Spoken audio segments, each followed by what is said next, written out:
Hi, and welcome to Series 2 of the Australia Academy Dern History Department podcast. This series is going to focus on the Weimar and Nazi Germany part of our topic, which is your paper 3 when it comes to the main exam. If you haven't listened to any of these podcasts before, the aim of these is to be about a 5-10 minute little podcast that's going to focus on one particular element of the Germany topic.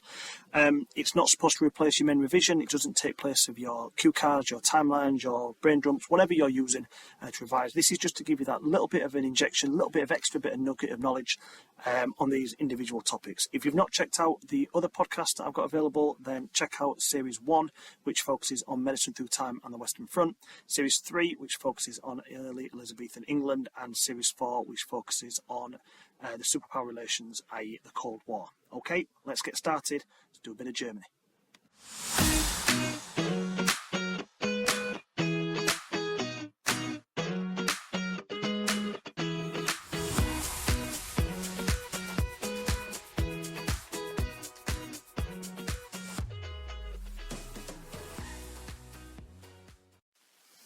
So this is episode 6 and we'll focus on control. How did the Nazis keep full control of people between 1933 and 1939? I'm going to look at two separate areas. I'm going to look at the police state, so how Hitler used fear and intimidation to control people, and then I'm going to look at propaganda. How did he manipulate people in their minds to think that what was going on was the right thing for them? So let's start with the police state. Police state simply means using the police force or a secret police to control what people did and said, and actually to a lesser extent maybe even how they thought. The citizens of Germany couldn't say or do anything to harm or criticise the party or the motherland, i.e. the country. If you did, then there would be a punishment. In 1933 Hitler didn't have full control of the police force, so what he does is he creates his own. And within Hitler's police force, there are 3 branches. Now, this is separate from the SA. The SA are his foot soldiers. There is his minions going out doing. This is something completely different. Okay, so there are 3 branches. We've got the SS, the SD, and the Gestapo. All separate, but all answerable to Hitler. Okay, so I'm going to just discuss each of those in turn now. So the SS, this is Hitler's protection squad. Created in 1925 as his personal bodyguards and led by Heinrich Himmler. They wear the black uniforms and sometimes referred to as the black shirts, and not to be confused with the SA, who wore the brown uniform and therefore referred to as the brown shirts. They were the ones that were in charge of the concentration camps, and I'll move on to that in a little bit. They are the ones who warned Hitler about Ernst Röhm, as I mentioned in the previous episode with what happened at the Night of the Long Knives. And they are the ones that carried out the Night of the Long Knives and murdered those 100 SA members. Then you've got the SD. The SD are like your secrecy force. Okay, so they're created in 1931, and their job is simply to monitor the other parties and any possible opposition that might arise. You might say they're the equivalent of maybe MI5 or the CIA or something like that. They're the secret agents, if you like. So allegedly they held files on anyone who was suspected of being in opposition to the Nazis, and if there was enough evidence, then they would send it on to the 3rd branch, which would be the Gestapo. So your Gestapo is your secret police. Key thing about these guys is they don't wear uniform, which means you don't actually know who they are. They can mingle with the crowd. They use network of informers, telephone taps, torture to gain evidence of anybody who is in opposition to the Nazis. Their main weapon was fear, because you never really knew who was working for the Gestapo. You never really knew who was listening and who was watching you. If they did come for you, they'd always come in the middle of the night when you're less orientated, a little bit disorientated. And then they'd turn you over to the SS, who would then deal with you. The network of informers is what makes the Gestapo so effective, because anybody could be an informer. Okay, you just pick the phone up and you ring the Gestapo and you inform on your neighbours, on your colleagues, on your family members. If you think they're doing something that is anti-Nazi or anti-German or maybe pro-communist or something like that, you just ring that phone number and leave an anonymous tip saying this person is doing this, and the Gestapo will investigate. And so because of this network of informers, you had to be really careful who you spoke to, who you spoke near, what opinions you expressed at any particular point, because anybody could dob you in. As I mentioned earlier, the SS ran the concentration camps. And the concentration camps were first set up in March 1933, just a month or so after Hitler takes charge. They were usually located in isolated areas, and their main role to begin with was for political opposition. Yes, we know they're used as part of the Holocaust later on, but their initial role was to put political opponents in. But they were eventually used for anybody. Anyone who doesn't fit in with the Nazi way of living in Germany, so homosexuals, Jews, communists, Jehovah's Witnesses, Roma, anybody who wasn't thoroughbred German could be sent to a concentration camp.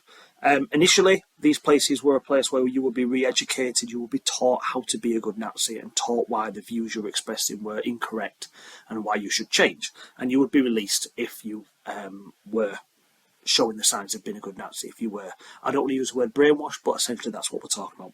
Eventually, we know that these concentration camps were turned into death camps. It's where the Holocaust was carried out. It's where the final solution was also carried out. The other thing that Hitler has is he has full control of the legal system. By doing that, it means that anything he does with Gestapo, with SD, with SS, because he's in charge of the legal system, everything he's doing is now above board and legal because he's controlling the laws as well. So if you wanted to be a judge in Nazi Germany, you had to be a member of something called the National Socialists League for the Maintenance of the Law. If you don't fit the profile, you get sacked. It's as simple as that. You have to be a Nazi. All judges were told that they have to put the interests of the party above the law.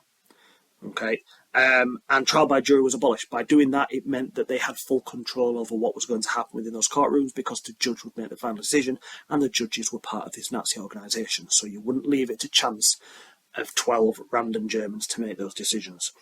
Special courts were also set up as well for people who they believed were committing treason. And in fact, between 1934 and 1939, 534 people were sentenced to death for political offences. But fear doesn't always work. Actually, it's easier if you can get people to believe that the Nazi was the best way to run a country. If you can convince people in their minds, then you won't have to use fear and intimidation and the legal system the way that the Nazis did. And so propaganda became a really big tool for the Nazis. And this is led by a guy called Joseph Goebbels. Now, Joseph Goebbels first becomes known to Hitler whilst he's in prison. After the Munich Putsch, Goebbels writes letters telling him how much he admires him, and Hitler kind of banks that idea and goes, I'm going to use this kid eventually. And Goebbels does become head of propaganda. So he's in charge of sport, media, arts and culture. And he's going to force Nazism down people's throats to convince them of the Nazi way. So how does he do it? Well, first of all, he controls all the newspapers. So censorship is rife. The newspapers are told what to write, how to write it, what events they're allowed to talk about, things like that. Only certain information is going to be released by the government and to be published. So essentially there is no free press. You can't just write what you want. You certainly can't criticise the party for any of their dealings with any incident. Radio stations are all under Nazi control as well, and radios are mass-produced. They're made very cheaply. And they're also placed in public areas. So they're placed in schools. They're placed when anybody who might congregate in large places can hear a radio. And regular broadcasts by Hitler and other leading members of the Nazi Party would be put out on these radios. These radios would only also pick up local stations. There'd be no long wave. It's only shortwave radio, so there's no chance that they could actually pick up a Dutch or a Polish or a Danish, French radio station, something like that. You would only get the Nazi stories that the Nazis want you to hear. Sport, another thing that the Nazis were very clever at manipulating. So first of all, any sporting venue would be covered in swastikas. No matter where you look, you would see that iconic red, black and white everywhere. Any visiting foreign teams were forced to give the Nazi salute. And there's actually a very famous picture, if you take a little look up on Google, you'll find it, of the England football team in 1938 who came and played a game against Germany. And the English players were forced to give the Nazi salute before the match. But the big sporting event that the Nazis are probably most famous for is the 1936 Berlin Olympics. At the time considered to be one of, if not the greatest Olympics games we'd ever had. The biggest sports stadium that the world had ever seen was built in Berlin. Germany finished top of the medal table with 33 goals, again cementing that idea that Hitler said that the Aryan race, that the German race are superior to everyone else. The whole Olympics was filmed by a German director and then released into two feature films that were released in 1938. So even those people that couldn't get to Berlin and watch the Olympics could see it on the big screen and just see how amazing their nation were at this. I mentioned culture. Okay, so Goebbels is in charge of culture, so music, film, art, things like that. So music, a lot of censorship with music. So if your music does not, again, fit with the Nazi idea, so things such as jazz was seen as, in Hitler's words, black music. It was inferior. It wasn't welcomed in Germany. Whereas the classical music, like Beethoven, Bach, people like that, were highly promoted because that showcased the greatness of what Germany once was. Art, if you wanted to be an artist, then you had to be a member of the Nazi organisation known as the Reich Chamber of Visual Arts. If you wanted to teach art, you wanted to sell your work, you had to be a member of this. Famous artists like Picasso, Van Gogh, they had their work removed from Germany because they weren't a part of this. They didn't fit the Nazi idea. Films, something again very, very popular in Nazi Germany. So Goebbels had a strong control over all German cinema. All films were followed by a 45-minute newsreel celebrating German achievements of what had been done throughout the years previously. Any new script had to be approved by Goebbels, so he read every single script before it was turned into a film, because they saw this as a really easy way to reach millions of people and spread the message that they could hide and put Nazi messages within the films. All in all, throughout the Nazi period, the Nazis produced over 1,300 different films for people to watch. All of these were put forward by Goebbels or approved by Goebbels to put a Nazi message to the people. So that's the end of episode 6, a little bit longer than some of my other episodes, but quite a lot to get through there.